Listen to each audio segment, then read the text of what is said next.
Alright, here's the wood I'm going to be using. I'm going to be working on the floor today.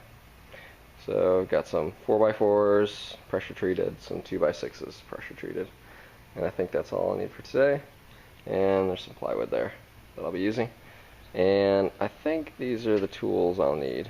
So I've got a miter saw, and a power drill, and some squares, framing square, and a speed square, and a 3-foot level. And some miscellaneous things, but I think that's all I'll need. So, time to get to it.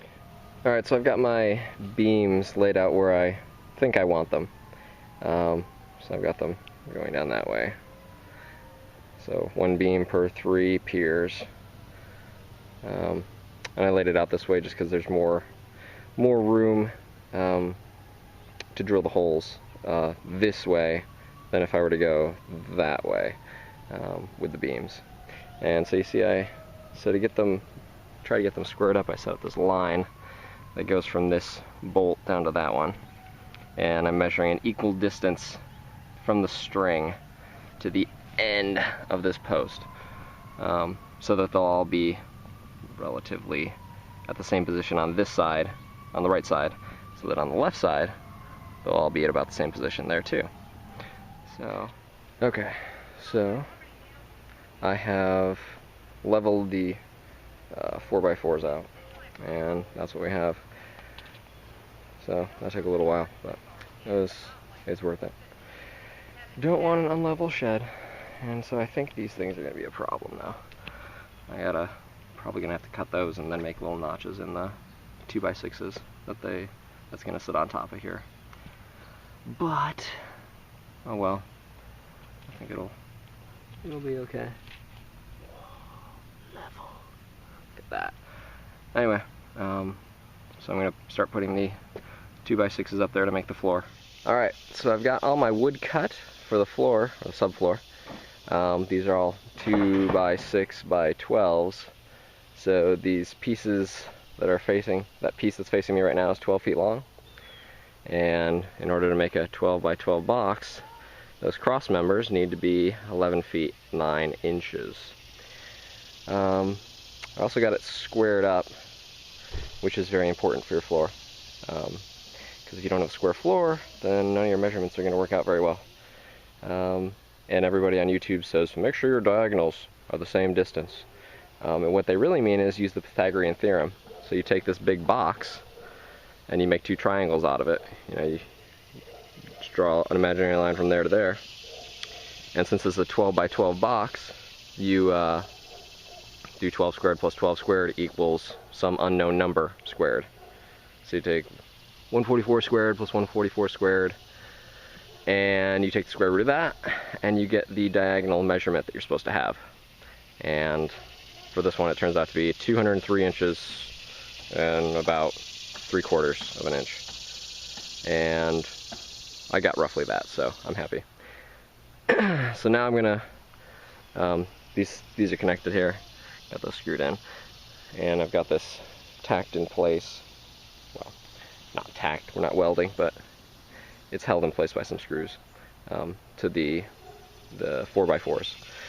So now I'm going to be using these handy little things that I drew. Those are my 16-inch on center markings. So I'm just going to center up this board with that mark and screw it in. So do that with all these boards, then I should have a subfloor. I think that's about it for now, so I'm just going to go screw those in, then I'll start putting plywood on top. Now I've got the floor all braced, so I had the joist running lengthwise that way, but if you just kind of leave it like that, and these are 16 inches on center, so with this 3/4 inch plywood that I'm using, I've been told it will be a little squishy. So to add extra support for the plywood, I put those braces in, and so those are every 3 feet. So there's 4 boxes go running down the length.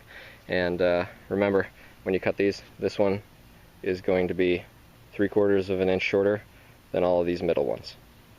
Pro tip. anyways, I screwed all those in. So now I'm going to put the plywood on. And something I didn't mention was these joist hangers that I hadn't put in before, but I was told was a very good idea. So install joist hangers to hang your joists, floor joists, ceiling joists, whatever. And notice that these are staggered so that you can screw the blocks in on each side. So now I'm going to put this plywood on. I have 5 sheets to cover this 12 by 12 shed, and I'll have half of a sheet left over, so a 4 by 4 piece of plywood left, if my calculations are correct. And after I've got everything, before I put down the first piece of plywood, I'm going to make sure that the floor is square. And when it's square, I'm going to, right now the floor is not, it's just tacked down with that screw there and one on that other corner. So I'm going to square up the frame of the floor with the first piece of plywood. Then I'll just start screwing it all down and everything should just work. Here's the decking all on, and it's level all directions pretty much, so that's a good thing. What I did, there are 2 layers here. So I put the 3/4 inch that I had on there, and not sure if you can see that, that's on the bottom. And then I got another 1/2 inch treated plywood layer on the top.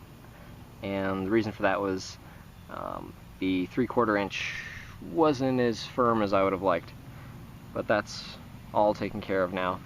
And I don't know if you can see the pattern, maybe you can, but I've got, let's see, 1, 2, 3 full sheets of plywood there, a 4th one here, and then half in the corner. And the layer on the bottom has the same pattern but in reverse, and that's to minimize seam overlapping from the 2 layers. You don't want that. So that corner piece on the bottom layer is over in that corner, so remember to do that. And when I put the second layer on, I use some adhesive that I got at the Restore, Habitat for Humanity. You can see that coming out there. There it is. Anyways, that's very important. Bond the 2 layers together. And when you're screwing the second layer down, you only need to screw into the first layer. So you don't need super long screws to reach into the floor joists. That'd be a little tough. I guess the next step is to start framing stuff.